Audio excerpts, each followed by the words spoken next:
Hi, pod people. Welcome to this week's episode of Why Do People Do That?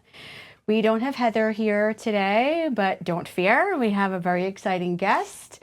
It's my sister-in-law, Gina. Hello, how are you? Gina, maybe you can introduce yourself and tell our viewers a little bit about yourself. Sure. I am a divorce attorney and trained mediator. I've been in private practice for over 13 years and, a lawyer for 25 plus years, doing divorce mediation, helping people get divorced. I also do real estate as well, as you know. Yes, I do. Currently helping me at the moment. So just in case anyone is interested in the services you offer, where can our viewers find you?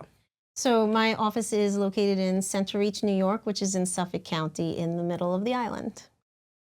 Okay. Any websites or anything like that you want to share with us? You can reach us at www.ginapelletieri.com, and the phone number is 631-320-1493. Awesome. Thank you. So, Gina, you said something about divorce mediation. I wonder if you can just tell us a little bit about what that means, and then being that you are kind of really deep into the world of divorce, if we can maybe talk about some trending topics in that realm that might be helpful. What's going on right now What's in going divorce, on in the divorce? realm of divorce? Yes. Yes, I can do uncontested divorce and go to court and everything, but I prefer to do divorce mediation, which is really a different process for getting a divorce. The traditional method is where both parties get an attorney and they're kind of told not to talk to each other and they kind of fight it out. Whereas in mediation, people sit down with me as a neutral third party and I help them come up with an agreement that then can be filed. So it's a lot more amicable and easier.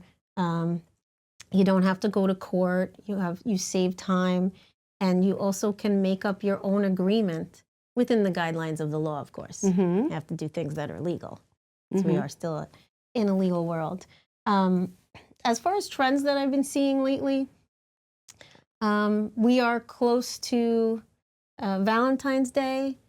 So typically Valentine's Day actually is very busy in my field because, and I think that the reason is that, and maybe we can get into that because this is why do people do that, right? Yeah, it is. And that's super interesting that Valentine's Day, the day of love and togetherness and dating and flowers and chocolate, is divorce day, apparently. Well, I don't know if it's divorce day, but it is maybe tell your spouse I want a divorce day. Yeah. Because a lot of people break up, I find, on Valentine's Day. I don't know if it's, I've heard stories where people say, my spouse told me on Valentine's Day because they told me, let's go out to dinner because they didn't want me to make a big scene. So they told me then. And I think even when you're not married, people tend to get relationships break up at that time as well. I mean, you probably see it too. I have. There's an influx around Valentine's Day. But I definitely, I can definitely talk about it from a mental health perspective, but I am certainly curious to hear from the divorce attorney's perspective, and because you hear the stories, right? They come in and they say, we're here for our mediation, we want a divorce. What are you hearing, and what do you think it is about Valentine's Day that triggers the breakup? I hear things like, I didn't want to spend another time celebrating this relationship with this person. I just couldn't do it. But also, I think the timing of Valentine's Day is right after the holidays. So a lot of times people will call in like November, December, and then say, I just want to wait until, I just need to get through the holidays. I need to get through the holidays. And then school starts or whatever happens, and then they say, okay, and then I really don't want to be together with this person and have to celebrate our love when I'm not in love anymore. So that's really where I think it is. I think also maybe people get their tax returns back so they can pay. Yeah, that's definitely a divorce possibility. can, I Yeah. mean, although mediation is a kinder, gentler, but less costly Yeah. type of process, you still need to pay for that process and Yeah. for the divorce. So having the money and getting Yeah. the tax return back sometimes if they Yeah. do it early. So, and it's interesting. So what I'm thinking, because we see a lot of couples coming in also, they're coming in for marriage counseling, they're coming in for relationship support, and they also are coming in because of breakups. A lot of people come into therapy because they've just broken up. So what I find trending around Valentine's Day is a lot of that same thing that you just said, right? This feeling of, I just couldn't keep faking it anymore. And I think that there's the pressure of, there's Thanksgiving. Oh, I can't do it. We can't break up the family holiday. for Thanksgiving. We can't break up the holiday for Christmas. We have to wait until afterwards because everyone's going to be upset. And then where am I going to go? And where am I going to celebrate the holiday? And then we won't be able to all be together. So they keep it together. They keep it together. They keep it together. Right. And then January hits. And they're starting New Year's resolutions. Let me get my shit together, blah, blah, blah. Then there's this pressure of Valentine's Day. And what is Valentine's Day about, right? Valentine's I do think Day. it's pressure too. Oh, I really yeah. do. There's pressure to have the perfect Valentine's Day. Yeah. And then, like you said before, am I faking this relationship? Right. Am I pretending? To be happy. Yeah. How much for other people. longer can I go through the motions because I'm worried about hurting somebody else or what everybody is going to think? And I can't keep pretending. And it's a little bit easier to pretend through Thanksgiving and to pretend through Christmas because it's not a holiday that focuses on the relationship itself. Right. Valentine's Day is about, this idea of renewing our love, our vow to each other, right? This romantic dinner or this little trip, right? This little thing that we're going to do. And it's just, I don't think I can do this With that with this person anymore. I don't think I can do it with this person in particular. So, what's interesting? As we're sitting here talking about this, fascinatingly enough, I just realized that it was right after Valentine's Day that I told my husband I wanted a divorce. I'm telling you. True story. It happens a lot. He wanted us to go away. He knew things weren't awesome, and he wanted us to go away and just have a little trip, just the two of us without the kids, to kind of renew.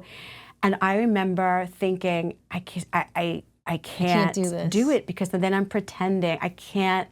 It's one thing to go through the day, just to get up, take the kids to school, make breakfast, eat, what do you want for dinner, blah, blah, blah, blah. Let's sit down at night and watch some sitcoms after the kids are in bed.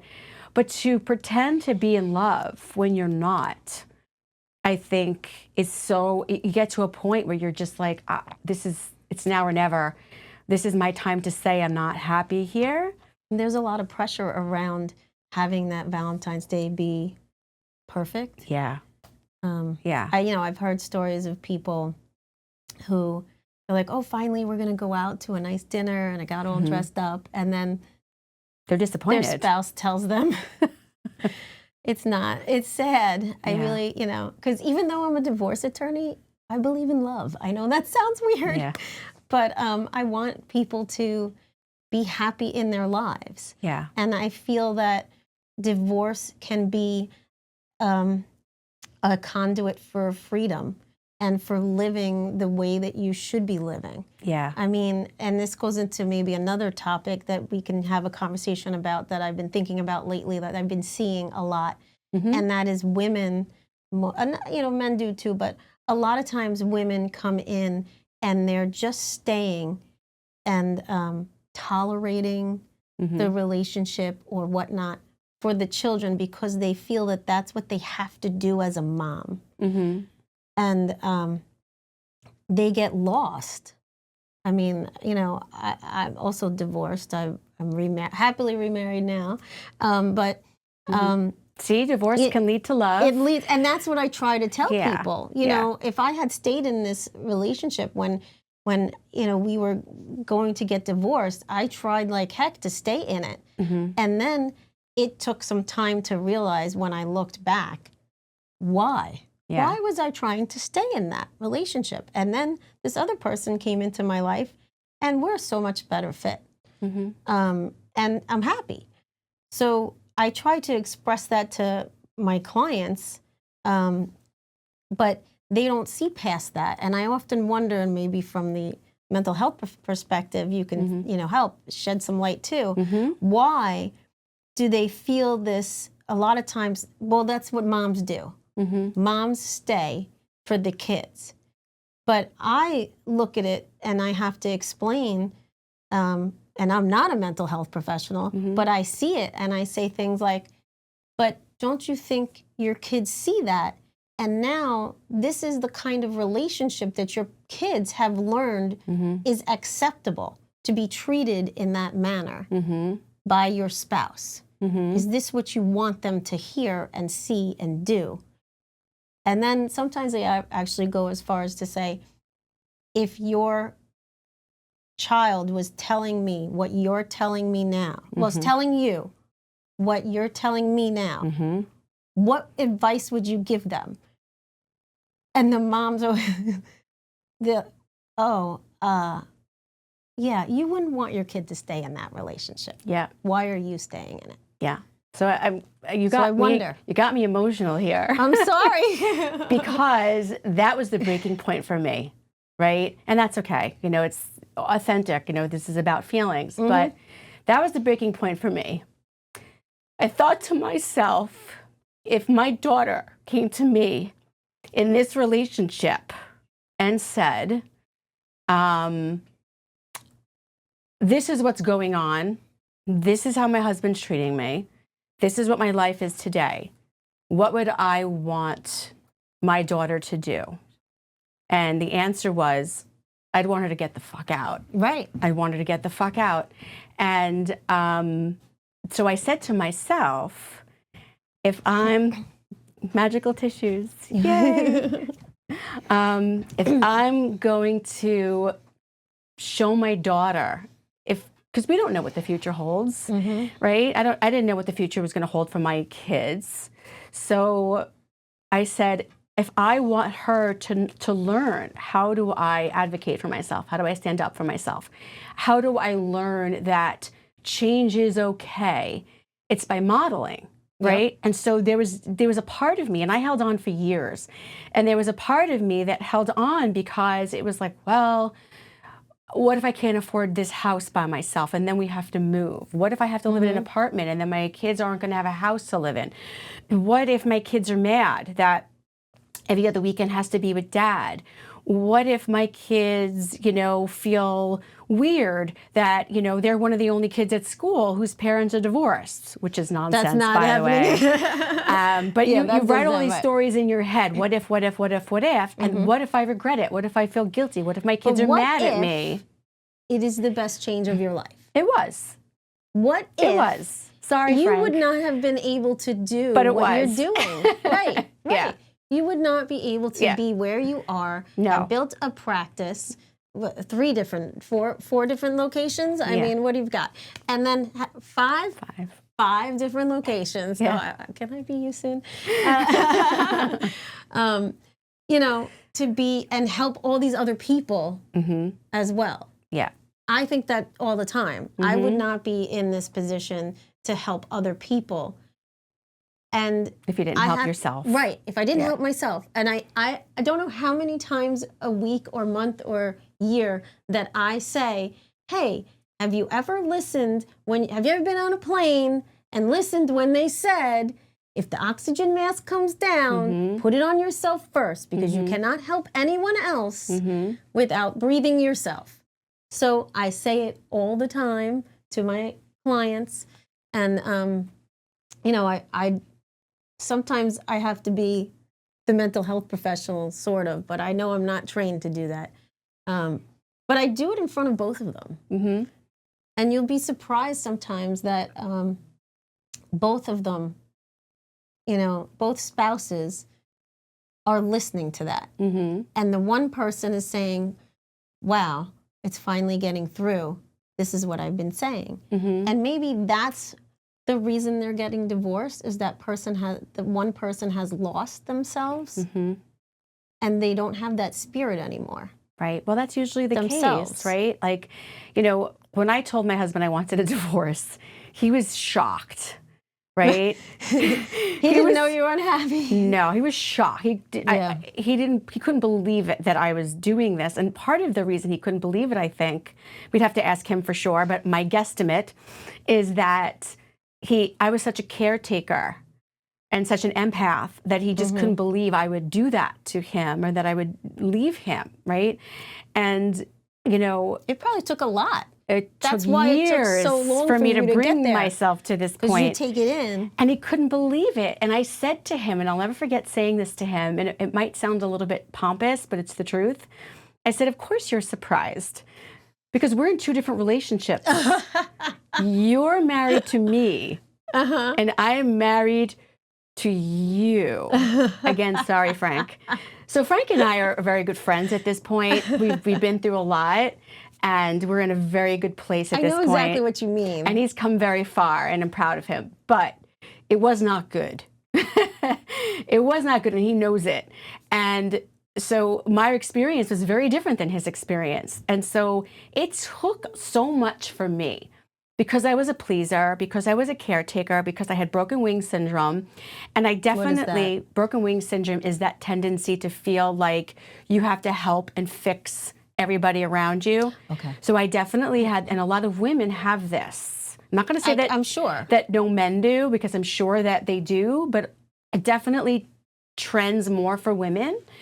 This feeling of, I owe it to everybody else. My feelings don't matter. And I definitely had that, which came from my childhood trauma. I think a lot of women have that. This feeling a lot of moms too. Yes. Not just, the moms and just women in general. Everyone before me. And it was just like, what about the kids? What about him? What about this? What about that? And, it's just, is it okay for me to put myself first? Is it okay for me to say oxygen mask? You right? have to. I had to. I was at the point of I'm not going to survive if I don't remove myself from this. And it was just realizing, like, what am my children witnessing here that really brought me to the point where I was able to give myself the permission to say it's okay. And what's interesting is it wasn't the moment where I said, I want this, I need this, so I'm going to do it for me. It was a moment of my children need this. You still didn't do it for you. Right. You still I didn't do it for me. It was, God, what do I want my kids to have in their future? And if I want them to have the healthiest shot at a good relationship and a happy life, then I have to put myself through the pain and the uncertainty of this change and this shift of divorce, even though it's going to be really, really hard, if I'm going to give them a better shot in life, right? And it was for them, it wasn't for me. Even still, you think that? When I was, when I was in way? the hole and I was drowning, I only did it because I really believed at that point it was the right thing for my kids. Because if I didn't, I probably would still be there, right? I had to convince myself it was the right thing for them, right? It's so fun. It's interesting because when I have couples in front of me, and I always say in the consult, when you come back for your first mediation session, bring your goals. And they look at me. Some of them, okay, I know what my goals are. I want to make sure we have enough money. I want to be financially secure because I need to take care of my kids. But sometimes I say, okay, that's great for your family. What are your goals? What do you mean, my goals? Me? I'm a person? What do you mean? And I actually have to say that. You're a person. Yeah. And you have goals too. What would you like to do as well? Yeah. And that's so hard for some people to think that. Yeah, I think people because they don't think past it. They lose themselves in relationships They lose themselves in parenting if they have children, because not everyone does. But even when you don't, I think people tend to lose themselves in relationships. Oh, yeah. Needing to please the other person, needing to take care of the other person, wanting to avoid conflict, wanting to avoid fighting. I have to change to make this other person happy. There's that guilt of feeling like I took time for myself. I'm not really allowed to do that. And like when we had talked about maybe a topic for this, and where I started looking up, I got interested. I'm like, why do women, a lot of times women feel this kind of way? Is it media? Have we been just ingrained in this? Is it different for different generations? And I mean, if you just look at media as far as movies and stuff like that, like if you just look at Disney movies, the way they've progressed, like one of my favorite Disney movies was The Little Mermaid. When I watched it again recently as an adult, I said, this woman literally gives her voice away to be in her relationship. Like she has this beautiful voice. That's who she is, right? Yeah. And she literally says, here, take it so that I can go be with this person. Hot guy who I don't even know. I don't even know I just met. Right. Because he's handsome. Because he's handsome. Yep. And I'm like, that was, you take away your voice. You give away your voice so that you can be in a relationship. And that was one of my favorite Disney movies. Like, I like it and now too. I like it, and now, but when I look at it now, I'm like, okay, I don't really like it so much. Yeah, it's not the same when I'm an adult. Yeah. But then you go fast forward to Frozen. Yeah. And they save themselves. Yeah. Which is a different message. Yep. It was a surprise ending. It was surprising, right? Right. It was like, oh, your true love is. I guessed it. Your true love is you and your sister. Right. Because you can have true love because it can be a person in your family or somebody who loves you. It doesn't have to be. That's the message they're trying to send. Right. You can love yourself. But I think, I have to believe on some level for women, it's generational trauma. I think that if you look, if we go back hundreds of years and you look at the plight of the woman, right? I mean, just go back to let's go back to the 1500s, right? I mean, because we could talk about, Neanderthals, but let's not go that far. Okay. For a woman to survive, she had to get a husband. If she didn't have a husband, she was doomed. She was doomed. Who was going to take care of her? How was she going to eat? Where would she live? If you want to hear so I love to go through, trivia night stuff, like when were women allowed to wear pants on the Senate floor? It was probably recently, right? It was like 1993 or 96 or something like that. Do you know that in the 90s women couldn't have a credit card until 1974? 1970 something. Yeah, the year I was born, 1974. So if you think back about these things, and then right, so it wasn't that long ago. No. So when we talk about generational trauma, right, we don't even have to go as far back as the 1500s. We've definitely come a long way since then, thank God. But I think that it's just years and years and years and years and years of it being ingrained in us and being passed down through generations, this idea of we're not safe without a man. And I think part of it is even innate. I think part of it is even survival, right? Because men are physically stronger than us, right? So they are the ones who are going to keep us safe, right? They're the hunters, they're the gatherers, they're the breadwinners. Traditionally, yes. Traditionally, right? And I think that there's definitely this biological draw that women have to try to find a partner that is going to be strong and take care of them. I just had a guest on last week that was talking about the conflict she had within herself in relationships. And she was saying that, and she's a single mother, she's a trauma nurse, she's going to school to be a psychiatric nurse practitioner. She's been through hell and back, and she's a very, very, very strong woman, and she's single. And she was married once 25 years ago and hasn't been married since. And she said her conflict was, there's this part of her that's like, I'm strong, I'm on my own, I don't need a man, F that, blah, blah, blah, blah. And then there's part of her that's like, Wants to be. but I want someone to take care of care of, me. right. And she doesn't feel like she can say that. She doesn't feel like she has the permission to bring that out. It was almost like the way she said it, like she shrunk down in her seat. When and she said it. Her voice lowered, and she Yeah. said it with this feeling of shame. And I said to her, you're at conflict with yourself, right? There's a part of you that like your present adult self is showing up and saying, I'm strong. I don't need a man. I don't need someone to take care of me. Then there's this other version of yourself that's showing up and saying, but maybe I really want a partner, and I want someone to take that. And then there's another version of yourself that's like, that's not okay, Tanya. It should be okay. Right? It should be okay to want what you want. Again, yes. It comes back to, what are your goals? Yeah. What would I like to do? Can I be a strong woman and want someone to take care of me at the same time? I think that's where we struggle. That we're getting, right. As the women. message that we get, though, maybe, is that we can't have both. Right. And that's a tough one. And I think that when you say that about, why women sometimes don't want to go and make the move to get divorced, there's a lot of that. I see that all the time. The anxiety about, well, I don't know, how am I going to pay the bills? What am I going to, I don't even know what bills we have. I don't know what the house is worth. I don't know, we could have lots of money, we could have no money, gambling it away. I have no idea what's going on with the money.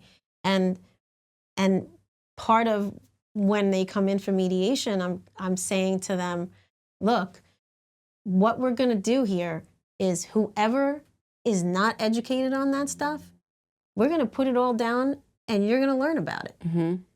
Because we're going to say, can we look at the tax return? We're going to put it on the table and we're going to say, what does it say? And if you say, I don't understand it, I'm going to repeat it. Yeah. And I'll try to make sure that you understand it. That process is a little different from when you have two attorneys just fighting it out and they say, just give me the tax return. Right. I'm not going to put that down because that is necessary sometimes. But the process of mediation is more, let's put this on the table and let's look at it. Like, for instance, I say, okay, do you guys have life insurance? Okay? There's different types of life insurance. There's term life insurance and there's whole life insurance. There's probably others, but those are the two that primarily people have. Term means that you have a life insurance for a certain amount of time, maybe 20 years, and then once those years are up, you don't have life insurance anymore, okay?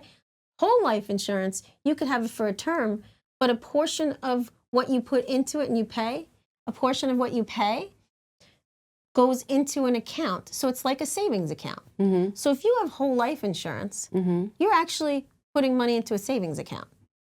And people don't realize that they have some money because people come in and say, I don't have any money. And I'm like, well, there's about $20,000 in this whole life insurance policy. Yeah. What are you talking about? Yeah. I think so we just educated people on that. Yeah. And now they know. So that's part of what's great about mediation, right? Is that you're sitting down and having these conversations that you don't have when you're having a contentious divorce with two different attorneys, right? You know that you're fighting for it. Right. Some people have no idea. But they don't even know what they're fighting for. I mean, the lawyer told them to fight for it, so they're fighting, right? I mean, I have conversations with people and I'm like, okay, so you want to, what are your goals?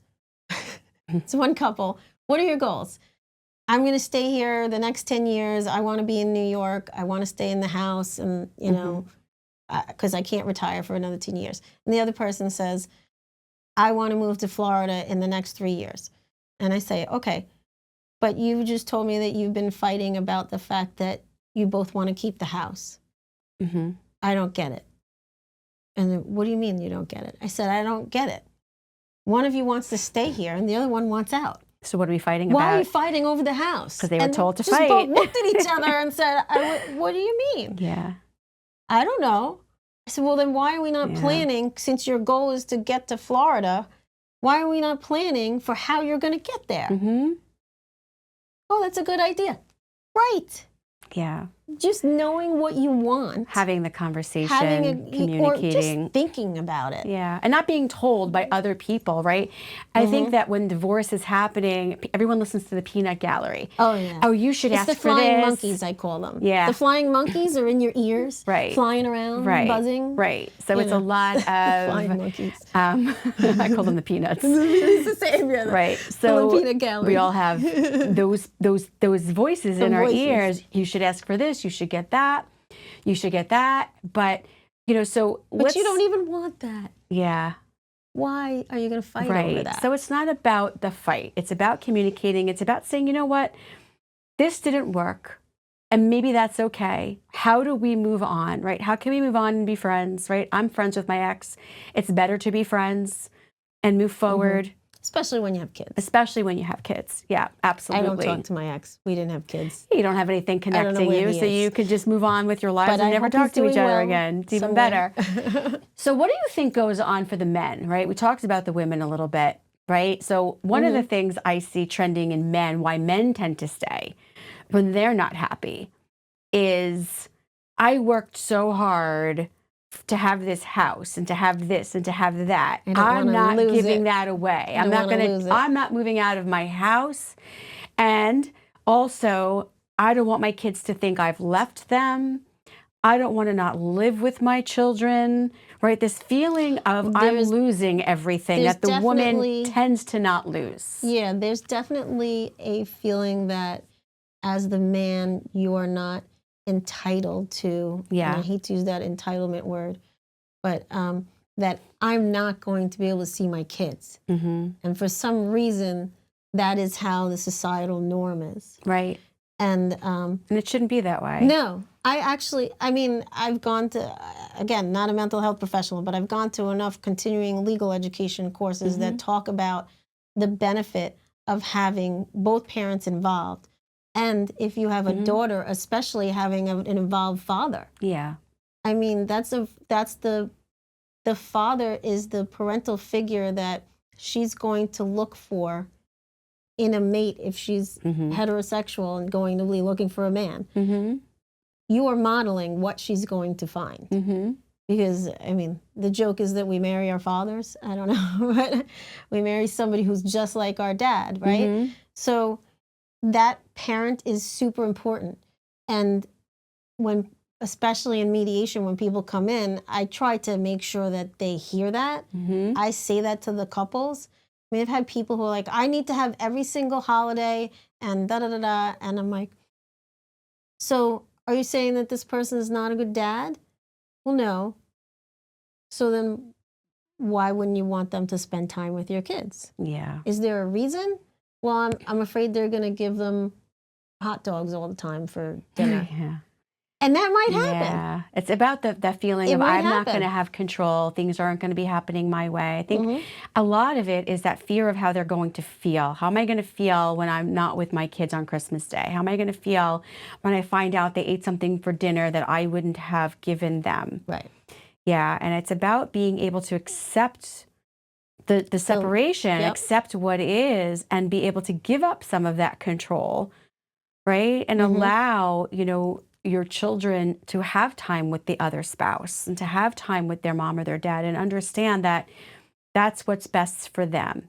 And sometimes we have to, we have to, as parents, we have to sit with and tolerate difficult feelings, even when it's hard. What's interesting is sometimes the two of them, one is saying, they don't spend enough time with the kids. They don't spend enough time with the kids.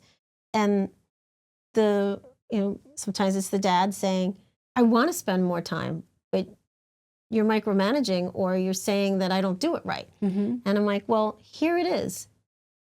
Now you're going to get the time. Yeah. And you are telling me that you want him to have the time with the kids. So now you have to give it to him and let him have it. That's hard to do because there's feelings involved. But they both want it, They both want the same goal, but they're worried about it.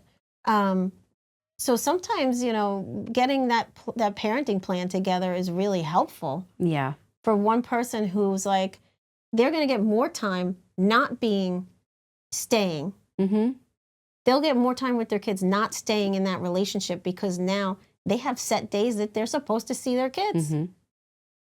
And that's their set time. Mm-hmm. And they can plan for it. Mm-hmm. And this is what we're going to do. We're going to go Yeah. away. We're going to do something. And they're doing things with the kids that maybe they wouldn't have done. Like maybe some fathers before, and I'm not saying that this is a father trending thing. I'm just picking, Right. maybe sometimes, the father didn't bathe the kid or didn't feed them dinner or didn't do homework with them.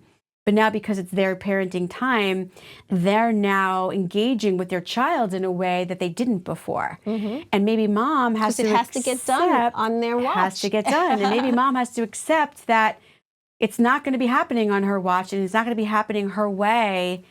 And that's okay because it's still happening. And the child is getting the opportunity to experience that with their dad and bond with their dad. And just because it's not happening your way doesn't mean it's bad, right? So I think relinquishing control is one of the reasons why a lot of couples fight through divorce. The control. Yeah, it's the control, and it's just, it has to be my way or I'm not going to be able to tolerate how it makes me feel. And my advice to them is own that. Know that that's what's happening for you. Don't project that onto the other person and create this contention that's going to be, toxic to your child. And to yourself, maybe get the emotional support you need in therapy and work through how scary it is for you to not know what's going on over there. To delve into uncertainty. Right. Right? And What's to not have happening? Control and to allow it, you know what? So they're going to eat a hot dog. They'll live. It's so funny. It's okay. It's funny, but it's not. Because, yes, I understand that. Yeah. The whole, what are they going to eat? They're just going to have... I hear this all the time. Hot dogs He's going to forget to put sunscreen on them, and what if he doesn't read them their favorite book before they go to bed? It's really they're going to learn to painful. go to bed without the book. Yeah, it's painful. That's what's going to happen. And they're going to learn about changing, and they're going to learn about uncertainty, and they're going to learn they're going to learn that they got to take their own sunscreen with them. Right. Right. And it might happen. It happens, right? Got a sunburn. I don't know. It's hard, and it's about learning how to communicate through these things without being accusatory to the other person because you want control, and being, passive aggressive and being angry, right? Speak in I statements instead of you statements. You don't feed the children healthy meals. It's really important to me to know that the children are eating a healthy meal. Is that something I can help you with? Can I give you a list of things that the kids like? Can I help you with meal prep? To some degree, though, if they were able to do that, Yep. they probably wouldn't be getting divorced. Maybe. It's possible. Mm-hmm. If they were Depends. able to respect and communicate. how each other did that. I find that a lot of times, I think, and I'm sure, I don't know if you get asked this, but I get asked this question all the time. Oh, really? What's the main reason people get divorced? And on the other side of it is, what's a good way to stay together? Mm-hmm. But the why do people get divorced the most? What do you think it is? And I actually think it's not appreciating or respecting what the other person does in the relationship. Mm-hmm. If that makes any sense to what I'm saying. But like, if one person is the breadwinner, and that's okay, and the other person is the person who takes the kids to do everything, and they don't appreciate what the other person is doing on a daily basis, and you think that what I do is the most important thing, that is very stressful for the other person and makes them not feel worthwhile. But if you have a true partnership, because that's what I think marriage should be, as a divorce attorney, what I think marriage should be. I think so my too. My rules on marriage. I think you so asked too. Me, it's a partnership. Yeah. It's a give and take. And, if you just said thank you sometimes, maybe that's all the person was looking for. Was I really appreciated that you took them, even though they do it every single day. So I think the reason why people struggle with that, and I think you're right, I think that is one of the main reasons why people get divorced. You know, some other trending things are substance use and infidelity. Oh yeah. But, you know, Substance infidelity abuse has gone up, I feel like. Yeah. That's really been, since COVID, that went up a lot. And infidelity doesn't come from nowhere. It's usually because people aren't happy. So I think that's more of a symptom than a cause. I feel like that is a symptom of the not being appreciated. Yes. Because now I've found from someone else the appreciation and the That I'm attention not getting that I from wasn't you. getting. So I think Not that I want to blame the person who wasn't giving, Yeah. because it's, you know, you could turn around and say, did you ask me for it? And, you know, that kind of stuff. But so I think the reason why people do that, right? Because why do people do that is why we're here. Yep. I think the reason why people have a hard time showing their appreciation for others or get stuck in the feeling of being unappreciated really ties very much into the idea that people feel like they need to change for the person that they're with and that the people that they're with need to change for them. There's a lot of assigning meaning to other people's behavior. You know, you know, we talked about this a couple of weeks ago, Heather and I, and this was something that really resonated for her. You know, this feeling of, you know, I find it really important to load the dishwasher a certain way. And this happens a lot. This comes into the room a lot. Can I just say that now we're going back to my first, Okay. Where it was like, we used to joke because we didn't have a dishwasher. And we were like, if we could only get a dishwasher, that would save our marriage. Like, we would say that all the time. Yeah. But it wouldn't, because it wasn't really about the dishwasher. It wasn't about the dishwasher, but it was a joke. Right. But yes. So here's the concept, right? So the concept was, it's so important to me that a dishwasher be loaded the right way. And I've told you this a million times, but you still aren't loading the dishwasher the right way. So what that means to me is you don't care about me because you don't care about what's important to me. You don't love me because you're not loading the dishwasher the right way. There's a lot of thought going into the background of why the person's not doing it the exact same way this is going on all the time, and it's what you were talking about. People get so stuck in their own story. My day, how hard my day was, how hard I worked. You don't appreciate what I'm doing. I'm exhausted. I've been with the kids all day, or I've been at work all day, or I've just drove in traffic for 2 hours to get home, and now I walk in the door and you're asking me to help you. Don't you know that I was just driving for 2 hours? And you know, if you cared about me, you would understand that I need to rest. And the other person is just like, if you loved me, you would understand how hard this day has been for me, and you would come in the door and you'd want to ask me if I need help. And you obviously don't care about me, and now you're not even putting the freaking dish in the dishwasher. Before they've even said hello, they have this whole narrative in their head. Clearly, you hate me because you left the bowl in the sink, right?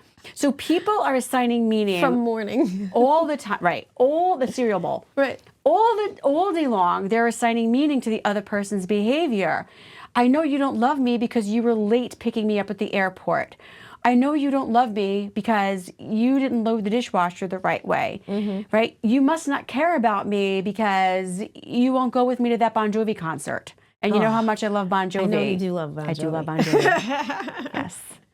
And both my husbands will go with me to Bon Jovi concerts, so that was not an issue. I would go too. I think that was like my who wouldn't go to Bon Jovi? First concert that I ever went to. Me too. But anyway, anywho, showing our age here. Yes, it's okay. Yeah, but I get what you're saying. Yeah, you know, there's this whole narrative in the back of your head. Yeah, of what's going on instead of just, hey, how was your day? It's not, you know, hey. Okay, or we can just accept people and say they're not going to do. I actually still have. I think I have carried over the dishwasher thing, because I know that my husband now, he's always comes home and he's in the dishwasher, and I'm like, oh man, I left stuff in the sink, and it's in my head, and I'm like, is he mad at me for that? But it's still in my head. Yeah. But he's not mad at me. He's just doing the dishes. That's trauma. Because that's right. I'm still got that in my head because it used to be something. But he's a different person. Yeah. And he has a different way. Yeah. And I'm bringing my narrative in my head into this, and then I do it all in my head, and I go, wait a minute, he's not mad at me. If he was, he would tell me, because that's who he is. Mm-hmm. And if I was mad at him, I will tell him. Mm-hmm. This is really annoying me every time I come home and you left your dishes. I can't say that I do that every time because I'm still human, Mm-hmm. but I will sometimes. I'll go in, I was going to do that. It's okay. I got it. Mm-hmm. But he doesn't get mad that I didn't do it, you Right. know? So there's the back and forth thing. Right. So he knows that that's how I am. Yeah, accepting we can't each change other. that. Right. So one of the things that really works in a partnership is I appreciate that he's doing the dishes, though. Yeah, it's appreciating each other. It's accepting each other for who they are. Being able to say, you know what? We have this difference. I'm this way about this thing, and you're that way about that thing. And I accept you for who you are. I know that you're not wired to be the way I am about this thing. And you know that I'm not wired to be this way about that thing that, you Right. are about, right? He's about the kitchen and doing the dishes, Yeah. and I'm about the living room. Right. I'm like, why are there tissues? Like, I gotta fold all the blankets. All the blankets need to be folded. All the dog's toys have to be away. Right. That's my thing, and I'm like, But he is about the kitchen, so we both have our room that we're very particular about. So it's about accepting and honoring who the person is, making space for them to be who they are. It's about, not taking it personally. When somebody can't be more of what you want them to be, it's about seeing them. Can you really see the other person and not allow your childhood trauma, right? Or your past relationships or To the come in. meaning that you assign to the other person's behavior, the story that you write about what they're doing, to get in the way of really seeing them. Maybe, like I said to Heather, a few weeks ago, maybe John doesn't load the dishwasher that way because that's not how he's wired.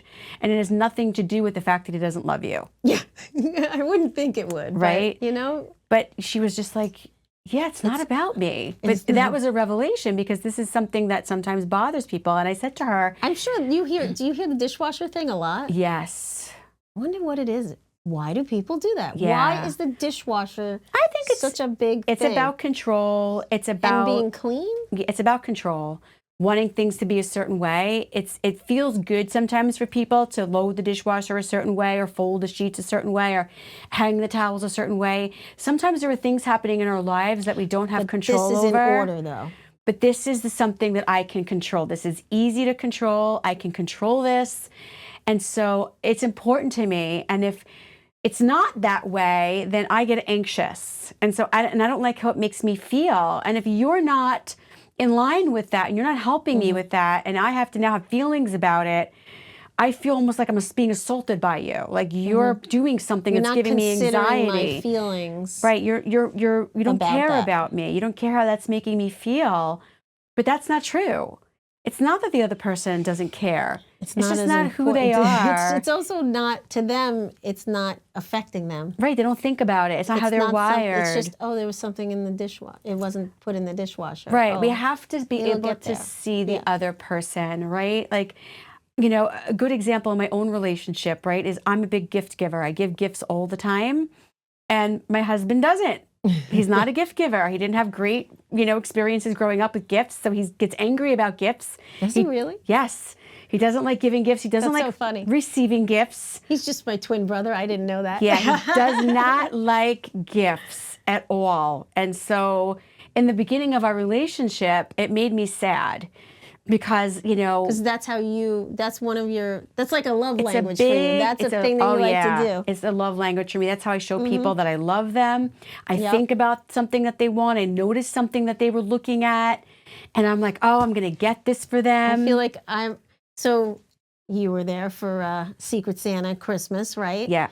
One of the best things was when Joanne actually said, our sister-in-law said, wow, that gift was really thought out well. And that was my gift. I was so happy. I didn't say that was my gift, and now everybody knows. But I was so, that made me feel good because finding the right gift, making that person happy, making that person showing them you thought about them. That's something that I like to do. Oh, and that is because I so thought about it. It's thoughtful. And Mark is just not that guy. He's just not. And it's just not who he is. He just has a bad relationship with gift giving. And in the beginning of our relationship, I was like, Am I not special enough for him to spend money on? Does Why is he not getting me stuff? think about me? Does he not care? And I used to like cry about it. Ugh. And now I'm just like, You just know that's not him. I don't even want him to buy me a gift because I just know that he doesn't. It's anxious. It gives him anxiety. It gives him anxiety. It makes him uncomfortable. And I stopped trying so hard to give him gifts because, I realized I would go out of my way to get something really nice and then he would just give it to his son. I'd be like, where's that Apple Watch I got you? I gave it to Zach.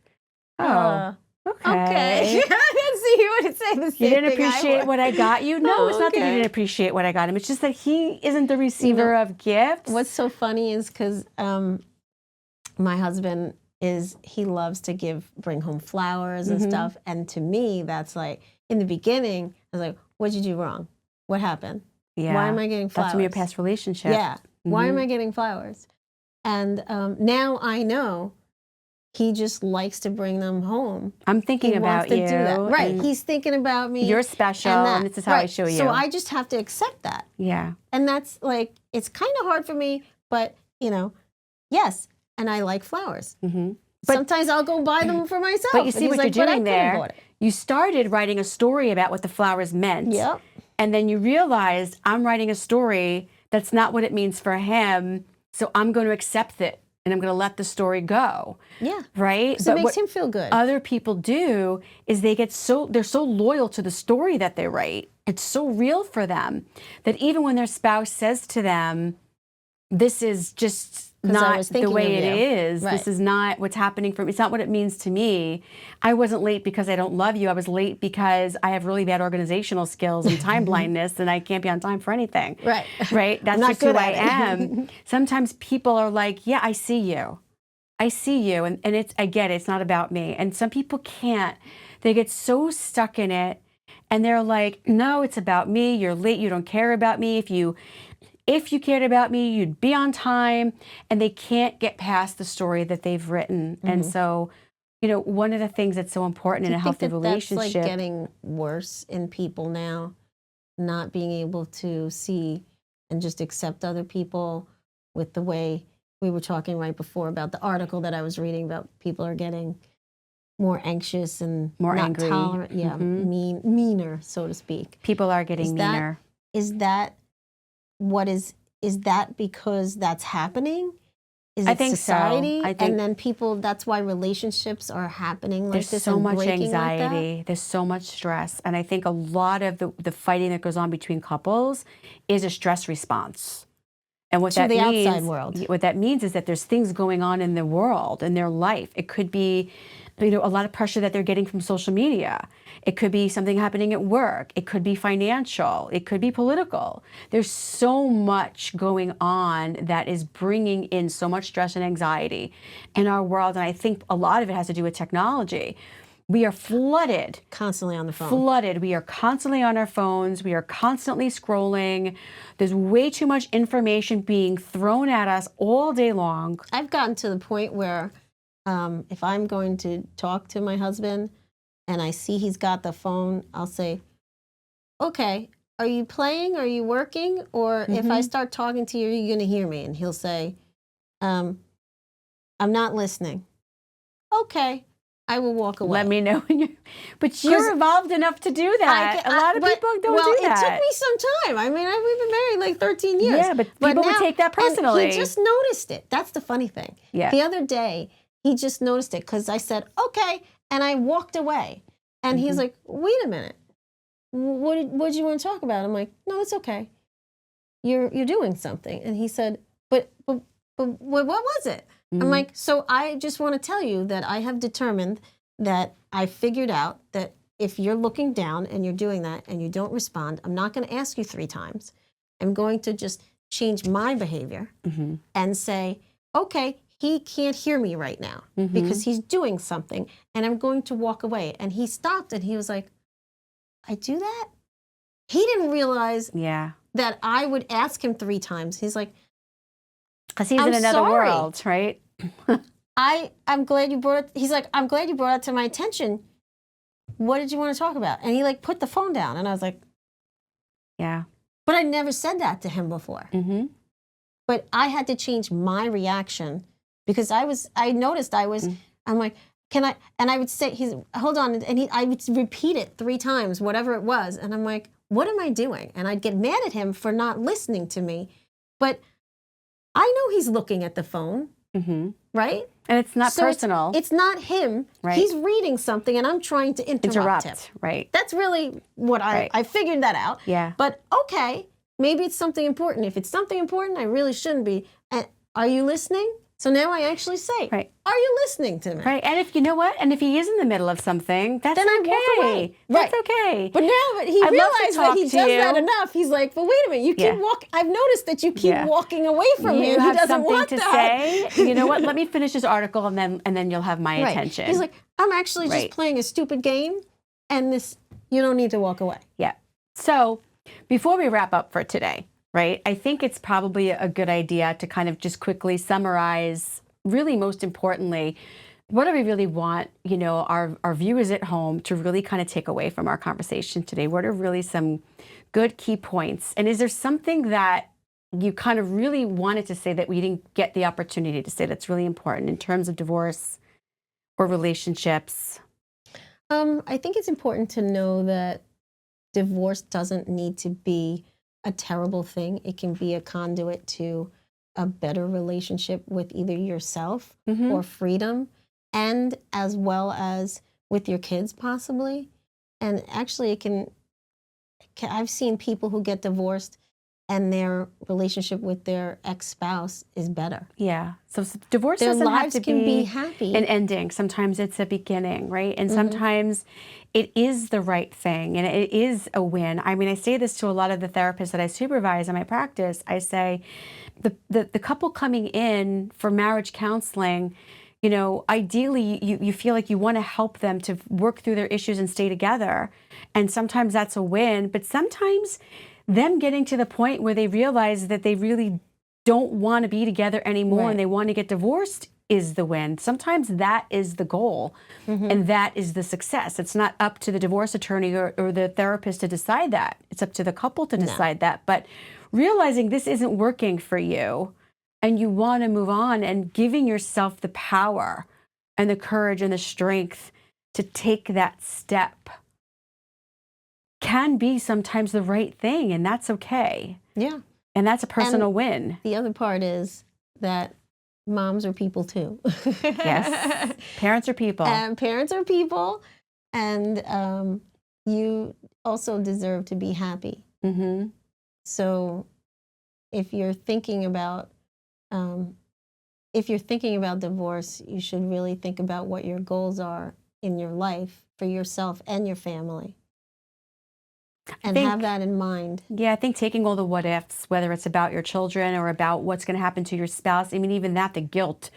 Will they be upset? Will they be alone? Will they be able to survive, right? The guilt that we carry, the responsibility for others that we carry, male or female, right? Because that could be, either gender, even though women tend to be more the caretakers. Sometimes men also struggle with this feeling of guilt. Is my wife going to be okay if I leave her? Right? Really look at the what ifs and the responsibility. On the male side, on the husband's side, sometimes it's more a financial. Is this person going to be able to be taken care of financially? Yeah. Yes, I have to take care of them. Yeah. So looking at the what ifs and maybe really make sure that you're not, being too emotional about the decision, and that you are seeking the advice of the attorney, of the mental health professional, of the financial advisor, and saying, are all of the what ifs and the worries on my list here realistic? And are there things that I can do? Are there steps that I could take to mitigate, the fears and the concerns that I have? Because we don't want to not move forward in our lives because of fear, right? Yes. We don't want that to get in the way. No, you don't want to be just stationary because of that. And it's okay to sit in the emotion. Sometimes in mediation, I have to let them kind of sit and cry. Yeah. And hear the other person say, I want the divorce. Yep. And I let it just be quiet. Yeah, sitting with the feelings so they can process it. right? It's all hard stuff, but it's life, right? Yep. Yep. Yep. So, But there is another side. You get through it. yeah. It's not, I don't have to experience it. You do have to go through it Yes. to get to the That's other side. the only way to get through a And then tunnel when is you through a look tunnel, back, right? you look back and hopefully Yeah.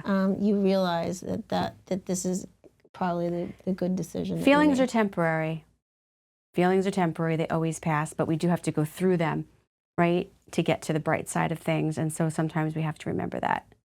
So before we go, just remind us again, who are you and where do we find Who you? am I? Gina Pelletieri, divorce mediator and attorney, and I am located in Center Reach, New York, Suffolk County. GinaPelletieri.com, 631-320-1493. Okay, so if anyone is even thinking or contemplating, mediation is definitely the way to go. A lot less fighting and a lot less costly. And you're someone that gets it, right? Not just from the divorce part, but the mental health piece of it. I think you're on board with that stuff. You get it, and that's, I think, important. So with that, I want to thank all of you for joining us. And this is Why Do People Do That? I'm Stacy. This is Gina. Heather's still out there. She'll be here next time. And I will see you next time. Don't forget to subscribe so that you know when next episodes come out. Thanks. Thank you for having me. Yeah.